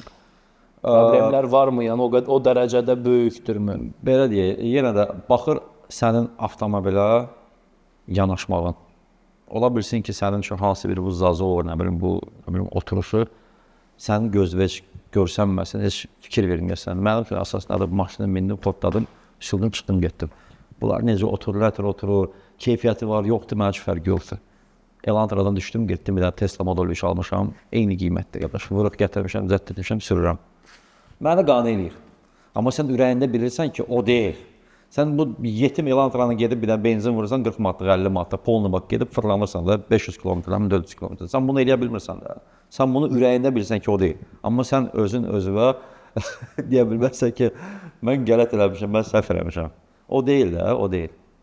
Sənin yanaşmağına baxır. Ki, bu trokalar qarşı 300 min pul verir, götürüb onu sürülür, qoz kimi hər şey əladır. O mənim üçün problem deyil. Qoy əziy olsun, qoy küncü, iti olsun, barmağımı kəssin, ayağımı kəssin, mənim üçün fərqi yox. Zato gedir. Zato kibil trekdir, zato ondan ölkədə tutağım 2 dənə, 3 dənə. Mən seçilərəm, sürüyorum. Onun üçün bu okeydir. Və o səndən durub, oturub söhbət eləsə, inandırım səni ki, o prav çıxacaq, sənin prav çıxacaq. Öz məntiqin ilə. Səs izolyasiyası. Avtomobildə ən vacib olan amillərdən biri səs izolyasiyasıdır. Səs izolyasiyası qardaş, yaxşı səs izolyasiyası ancaq premium avtomobillərdə olur. Vəssalam. Okey, bəzi insanlar deyir ki, mən istəyirəm ki, avtomobilim daha səssiz olsun. Bəli. 200 kiloqram STP-ni yükləyirlər avtomobilə. Bu günləri artıq 21-ci əsrdir, 25-ci ildir və bunu eləmək konkretən ağılsız. Sən nə qədər savadsız, ağılsız insan olmalısan ki, gedib ora bu qədər listləri doldurasan. STP deyilən bir şey var da, o deyirsən də. STP-nin ucuz variantı var, STP-nin bahalı variantı var. Biri var 200 kilo qoyarsan, biri var nə bilim 5 kilo qoyarsan və çəki artmasın. Çəki artmaqla nə olur? Yanacaq sərfiyyatı artır, düzdür? Evet. Bu təbii bir şeydir. Hər bir xüsusi hissə üçün отдельный belə şey var da, o beşumkanın materialı satılır. Kabel üçün, sırf kabel üçün də отдельный material satılır. Qapı üçün başqa material satılır. Patolog üçün başqa material satılır. Dam üçün başqa material satılır. Bagajda olan arkalar üçün başqa material satılır. Sərfiyyat da çox Sərfiyyat artır qardaş, sən onu düzgün şəkildə eləmirsən hətta. Maşının ümumiyyətlə aqreqatı azalır. Var premium materiallar, var ucuz materiallar. Ümumiyyətcə çox adam bu günləri bu ekonom sözü hamının dilinə yatıb, ekonom sözü hamı ekonoma qaçır. Hamı istəyir ki, premium maşın alır qardaş, 200 minə maşın alır, gedib ekonoma qaçır. Mən görmüşəm ki, Range Rover qardaş 92 min dökülür. Mən görmüşəm öyle insan. Bizim yanımıza gəlir. Gedir də, deyir, bin tərik edir də. Deyirəm, olmaz ya bunu tökmək, gedirlər. Beşumka həmin şeydir. Beşumkanı bu günlər eləyən var, yox. Mən vəbşi yadımdan çıxıb ki, nə vaxtsa beşumka. 3-4 nəfər var ölkədə eləyənlər var. Yox, ümumiyyətlə elətdirən daha. Elətdirən demək olar ki, yoxdur. Sovet maşınlarını daha çox eləyirlər. Nə bilim, mən belə maşınlara baxmaram, ona görə mən yalan deyərəm. Mən bildiyim qədər Sovet maşınlarına. Avtomobillərdə səs yaranırsa, hansı bir problem, cart-curt yaranırsa, mən ona beşumka eləmərəm. Mən onu sadəcə həll edirəm və salam qutardı gəl. Onun öz yolları var. Okey. Təkərləri də izolyasiya edirlər. O haqqda biraz danışaq, mən bilirəm. Təkərləri, təkərin özünü deyirsən, yoxsa təkərin arkalarını deyirsən? Yox, təkərin içini. Xüsusi bir STP materialı var ki, hansı ki ondan... Var belə bir şey, var belə bir şey. Nə dərəcədə effektivdir? Hiss olunur. Xeyli fərq var. Tutağım 75 desibeldən gəlib düşür 62-yə, 60-a, 58-ə, indi baxırdım açırma. Mən o günləri almışam, sıra gün almışam da, sıra gün diyorsun, dünən təkər almışam mən. Dünən 4 dənə təzə təkər almışam. Mən istədim o proseduru edeyim, sadəcə mən adam tapmamışam kim ki eləyir və deyirlər ki, bu uzun dərə bir şeydir, nəsə təkərlər yaxşıdır, vurmuşam. Maşın o maşın deyil, indi başqa bir maşın olsaydı mən əlləşərdim, mən onu mütləq şəkildə elətdirərdim. Amma mənim dostumun qardaşına, götürək Teslanı, Amerikadan Tesla gətizdirib, onun təkərlərin sökəndə gördük ki, şey içində o şey var, rüşumka var və xeyli təkərin səsin azaldır. Yəni salonda hiss olur, əməlli vaxtda hiss olur. Təkərin özündən də çox şey asılır. İndi var Capron'dur, qeydirmə belə ucuz bir təkərdir, Kitayski, o təbii ki, indi Michelin olsa, Continental olsa, təkərin özü ümumiyyətcə keyfiyyətli və səssizdir. Bax, Dunlop təkərləri var, çox səsli təkərlərdir. Böyle qul səsi gəlir salonda. Continental, Michelin qəşəydir. Səsi yoxdur, amma izolyasiya eləyəndə vapşə səs olmur. Hiss eləmirsən. Yəni, belə bir şey var. Amerikada yəni bu tradisiya olub da, yəni tendensiya olub gedir də, yəni hal-hazırda, yəni eləyirlər. Ölkədə ancaq yəni çox adamın heç xəbəri yoxdur. Təkərin ümumiyyətlə səs izolyasiyası eləmək olarmı, yoxsa olmazmı? Niyə yoxdur? Çünki acı həqiqət olsa da hamı başqa şeyə baxır, başqa şeylə maraqlanır. Hamı qaçır bazara, hamı qaçır o bəzi o ortalığa çıxan insanlara qışqırır ki, ancaq mən düzəldirəm, ancaq mən nə deyirəm, Azərbaycanda nömrə biləm, bu tipli insanlara qaçırlar və sonradan peşman olurlar. İnkişaf azdır. Yəni şəxsiyyət kimi özünü inkişaf edən adamlar çox azdır bu günlər. Yəni açıq danışaq, mən özüm də kifayət qədər usta tanıyıram. Yəni istər sənin kateqoriyan olsun, istər digər kateqoriya olsun, elektrik olsun. Mən həmin ustaların yanına gedəndə xahişlə, zənglə, yəni sizin kimi ustalar ümumiyyətlə qıraqdan adam götürmürlər. Qıraqdan konkret adam çox az götürürlər. Belədir. Yəni tanıdıqlarınız, yəni zəng edirsiniz, filan kəs dostum gəlib yanımıza. Yəni konkret, çünki mən bildiyim qədər sizin yanınıza qıraqdan adam gələndə, yəni siz dediyinizi qarşı tərəf anlaya bilmir. Anlayır. 10 nəfərdən biri ya anlayır, ya da özünü güclüyə qoyur ki, başa düşür. Hə, anlayır, yəni məsələnin ümumiyyətlə nədən getdiyi haqqında çox az məlumat olur. Bəli. Yəni siz deyirsiniz ki, misal üçün bunun arxasından biz kley vursaq, bu kley ramaya təsir edə bilər və yaxud da ki, bu kley misal üçün çəkilir, abritsovkaya təsir edə bilər. Gəl bunu başqa bir zavod üsulu necə deyirsə, onunla eləyək. Yəni çök çıxardaq başqa cür remont. Amma deyir, yox, bunu elə kleylə getsin, elə mənə o bəsdir. Biz də onu eləmirik axı, dərd orasında. Elə məsələ də elə burdadır ki, allama məsələsi də gəlir Çünki burada. sabahları problemi çıxandan sonra bunun problemi çıxacaq və bu problemlə yenidən mənim yanıma qayıdacaq və mən o ilə razılaşmayacağam və nəticədə səhv olan insan mən çıxacağam. Heç bir müştəri deməyəcək ki, mən axmağam. Həmişə deyəcək ki, axmağım ustadır. Heç bir insan, yəni bizim respublikada ümumiyyətlə hamısı hüquqşünasdır, hamısı prokurordur, advokatdır, bütün respublikada. Lüboy şeydən başları çıxır, amma belədir. Çox sıx. Problemdən söz düşmüşkən sən. Savad yoxdur, savad, əsas savaddır. O niyə ustalarda o problemdir? Çünki mən bayaqları əvvəlcədən deməli idim bu sözü. İnsana qarşı yanaşma olmalıdır. Hər bir insan özünə görə bir şəxsiyyətdir. Sən də müştərisən hardasan, mən də və buradakı olan qardaşlar da hamısı müştəridir. Kiminsə müştərisiyik biz. Paltar da alırıq, nə bilim, maşın da alırıq, nə bilim, yemək də alırıq. Biz müştəriyik, qardaş, düzdür. Hamımız usta ola bilmərik. Bax, mənim yanıma həkimlər də gəlir, mənim yanıma başqa bir digər ustalar gəlir. Nə bilim, başqa bir sferanın insanları, hüquqşünas olsun, müəllim olsun. Hər bir insanın öz dili var, başa düşdüyü dili var. Və sən o dildə düzgün şəkildə ona öz fikrini çatdırmalısan. O istədiyi kimi. Və ondan sonra keçirsən iş məsələsinə. İnsanı düzgün şəkildə qəbul var, yəni qarşılamaq var. O deyil. Qaqa, narahat olma, problem yoxdur, elə deyil. Hamı qaqa dilini başa düşmür və başa düşməməlidir. Ona görə savad lazımdır. Savad olan yerdə sən düzgün şəkildə başlayırsan yanaşmağa. Tək iş qabiliyyəti ilə hər şey həll olunmur. Nə qədər savadlı iş bacaran ustalar var, amma onlar qalıblar qıraqda. Niyə? Çünki onlar düzgün şəkildə özlərini göstərə bilmir. Onun üçün savad çatmır. Dil lazımdır. Problemdən söz düşmüşkən, bunu istənilən avtomobil sürücüsü bilir ki, moykadan sonra hər hansı bir problem çıxır. Çıxır. Çox problem çıxır. Hansı problemlərdir? Qaqa, gəl sənin üçün bir də panoramanın için təmizləyim. Qəşəng bir də təzə bir də qrasın dərmanı almışam, flamingo qoyaq ora. Vıraq, lükun qəşəng işləyəcək, usta yanına getmə. Açırlar, əski ilə silirlər, nəyisə qırırlar. Bu bir.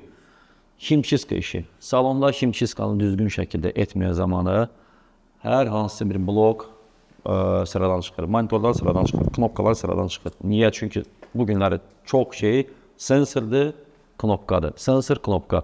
Və maraqlısı odur ki, o nəmişlik, o su, o dərman gedib o hissəyə gedib o blok qazada gəlib düşəndə o həmin zamanı xarab olmur. 3 gündən, 5 gündən sonra tarap, atqalı getdi. O nəmişlik tam şəkildə öz canına çəkəndən sonra ondan sonra xarab olur. Birdən-birə xarab olmur.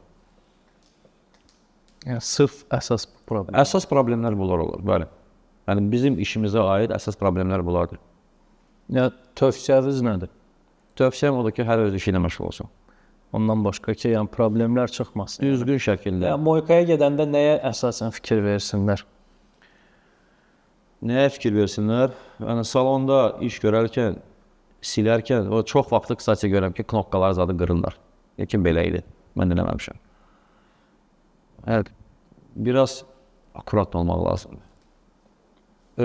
Özün də diqqətli olmalısın ki, başının üstündədir. Görürsən ki, bu əgər bu oputlu insandırsa, yox, oputlu deyilsə, nətər gəldi silirsə, bir də avtomobili qoymayın ki, bu, deyən gedin bir kruq vurum, suyu süzdürüm. Bu, hardan çıxıb mən bilmirəm. Su süzdürmə nədir? Olsa da su töküləcəkdir. Tamam. Son dövrdə 5 ən yaxşı, ideal avtomobil markalarını çək. Yəni, orada problemlər də azdır, keyfiyyət də çox yüksəkdir. Həm yığılmada, həm ümumiyyətlə avtomobilin özündə. Çətin sualdır. 5 dənə və də 5 dənəsini deyə bilmərəm. Üçün çək. BMW. Birinci yer, ikinci, üçüncü. BMW. Birinci yer versən, İkinci yılda BMW-də. Üçüncü yılda BMW-də. BMW fanatı həmişə özünü göstərməlidir.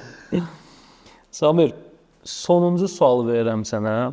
Bilirəm sən də sosial şəbəkələrdə çox aktualsan. Çalışıram. Videoda yükləyirsən, maraqlı videolar da çəkirsən, YouTube-da da, Instagram-da da, TikTok-da da. Yəni, bacardığını eləyirsən. Buna görə birinci sənə təşəkkürümü bildirirəm ki, Azərbaycanda avtomobil mədəniyyətini təkcə elə bunu deyim ki, yəni inkişaf etdirirsən. Əlavə olaraq da ki, hər zaman göstərirsən ki, yəni burada bu problem var, bu problem var, bu problem var. Yer gəlmiş hörmətli izləyicilər, Samirin Instagram səhifəsi aşağıdan qeyd edirik. Yəni əlavə olaraq açıqlama bölümündə də qeyd edəcəyik.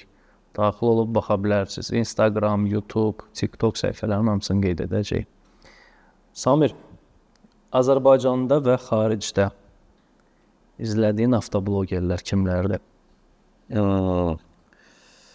Əvvəlləri yaxşı bir veriliş var idi, Top Gear verilişi var idi. İndi bu hal-hazırda bu veriliş bağlanıbdır. Mən neçə illərdir onu izləyirdim.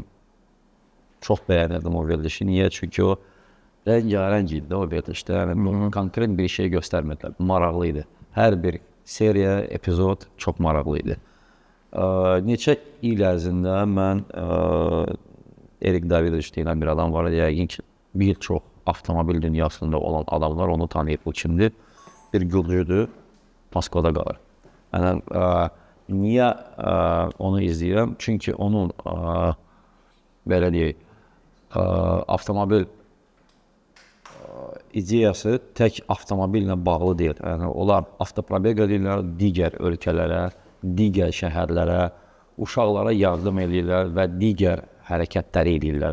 Başqa bir şeylər. Xeyriyyə işləri görürlər. Xeyriyyə işlər görürlər. Və hər bir şeyin məntiqi var onlarda. Ona görə yəni, mən çox izləyirəm onları. Hər bir videonu mən səbirsizliklə gözləyirəm. Hər dəfə nəsə təzə bir şey çıxanda əvvəlləri başqa stildə olub, bugünləri başqa stildədir. Akademik deyilən bir qaqaş var. Peterburqdan bəri araq belə oğlandı. Ona baxanam, onun da maraqlı proyektləri olur. Ona da baxanam. Sonra kim var? Prinsipi belə bunlardır. Bir nəfər də gülcü var. DSC Off deyilən bir. Quram Inskriveli nəsə belə bir addır. Ona baxıram. Onun da maraqlı videolar olur. Bizimkilərdən sözünü açıq mən baxmıram. Heç kəsə baxmıram. Çünki mən maraqlı bir şey tapmıram. Çünki heç nə deməyim. Baxmıram. Sadəcə baxmıram. Niyə baxmırsın? Bəyənmirəm, baxmıram. Xarici, ümumiyyətlə, Amerikan blogerlərə də mən baxıram. Yəni, onların BMW Live deyilən bir kanal var YouTube-da. Mən onlara da baxıram. Qəşəng kanallar var. Hamısının adını yadımda saxlaya bilmərəm. Çünki əsas baxdığım, dinləyim, sadalığım kanallardır. Amma konkret oturum, deyim ki, mən deyim, çox blogerə baxıram, yox. 5-6 kanal var ki, hansını ki, mən konkret izləyirəm. Hələ bir nəfər də var, Rusiyanın kanalı var, Nezavisimi Ekspert. Bunlar da həmişə maraqlı proyektlər götürürlər. Maşını sökürlər, təzədən yığırlar. Dəyişirlər, təzə maşın köhnə bir şəkildə qalır, kimisə evində, qarajında, babasından, nənəsindən qalan maşını. Yeyib alırlar, onun başında bərpa eləmək, restavrasiya ilə. Yəni, maraqlıdır da, baxılası bir şeydir. Belə bir şeylərlə maraqlanıram. Amma bizdə belə bir şey yoxdur, təəssüf ki. Mən onu çalışıram, istəyirəm, yaradım, amma bugünkü durumla hələ ki alınmır. İnşallah yaradacam. Yəni, mən özüm üçün belə bir məqsəd qoymuşam, inşallah mən yaradacam. İnşallah. Samir, təşəkkür edirəm, çox sağ ol, gəldin, çox sağ ol, vaxt apardıq. Elə deyim, maraqlı söhbətimiz oldu. Həqiqətən də Samir kimi Azərbaycanda avtomobili sevən, avtomobilə yaşayan insanlar azlıq təşkil etsə də, amma şükürlər olsun ki, vardır. Həm də işini bilən, işini sevən insanlar çox azdır. Bu qədər. Düşünürəm, verilişin sonuna gəlib çatdıq. Çox sağ olun, axıra kimi baxdınız. İnşallah növbəti buraxılışlarda görüşmək ümidi ilə. Sağ olun. Bir dəqiqə. bir dənə sual verib sənə. Ver, problem yoxdur, ver. Bir dənə mən verim də. Olar, əlbəttə olar. Amma sən bayaqları güldün, məncə məntiq olmaz, но yenə də mən o sualı verim sənə. BMW yoxsa Mercedes? Samir, Qısa konkret, uzatma. BMW Alpina Allrad. Bu qədər. Təşəkkür edirik. Çox sağ olun baxdığınız üçün. Paka, Özünüzə paka. müğayət olun. Sağ olun.